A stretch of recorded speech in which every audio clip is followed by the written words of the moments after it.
আসসালামু আলাইকুম ওয়া রাহমাতুল্লাহি ওয়া বারাকাতুহু। আমরা আজকে সরাসরি নিটিং ফ্যাক্টরিতে আসলাম।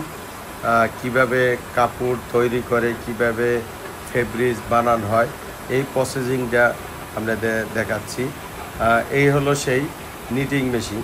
আর এইগুলো হলো সুতা রাখা। এগুলো সুতা অনেকগুলা মেশিন আছে, অনেকগুলা ডিজাইনের কাপড় তৈরি করা হয়। তারপরে অনেকটা আছে যে আপনারা দেখতেছেন, এগুলো হলো সব সুতা। এগুলো সরাসরি চায়নার থেকে যে সুতাগুলো আসে।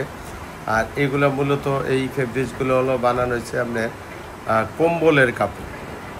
যেহেতু আমরা কম্বলের অনেকে শীত আসছে, এই উপলক্ষে কম্বলের কাপড়গুলো স্টক করে।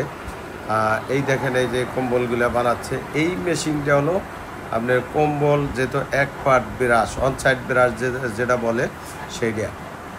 এই কাপড়টা, এই মেশিনটা করলে সেই জিনিসগুলো তৈরি করা হচ্ছে। খুবই আমিও এই প্রথম দেখলাম, যেহেতু আমি আজকে গার্মেন্টসে আজকে দীর্ঘদিন ধরে ফ্যাক্টরি চালাই। তারপরও আমি এই ফ্যাক্টরিতে গিয়েছিলাম। তখন আমি দেখলাম যে আসলে কীভাবে আপনার কাপড়গুলো তৈরি করে, কিভাবে মনে করেন যে অনসাইড ব্রাশ করে। অনেকেই দেখে নাই, আমিও দেখি নাই, ঠিক আছে। তো আমার কাছে ভাল লাগছে জিনিসটা, আপনাদের তুলে ধরলাম, দেখাইতে পারলাম। তারপরে আমরা চলে যাচ্ছি আস্তে আস্তে করে নিটিংয়ে। নিটিং তো দেখাইলামই, চলে যাচ্ছি আপনার ইয়াতে ডাইংয়ে কীভাবে আপনি স্ট্যান্ডার্ড বলে ফিনিশিং কাপড়ের, যেহেতু স্ট্যান্ডার্ড একটা ফিনিশিংয়ের একটা ব্যাপার স্যাপার আছে।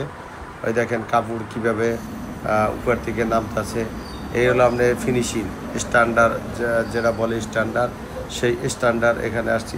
এরা ফিনিশিং করে সব মালেরই কলমে একটা ফিনিশিং আছে। ফিনিশিং না হইলে কলে কোনো মালই সৌন্দর্য হবে না, কোনো মাল চুইং করা যাবে না, সব দিকে একটা সমস্যা ভোগ করতে হবে।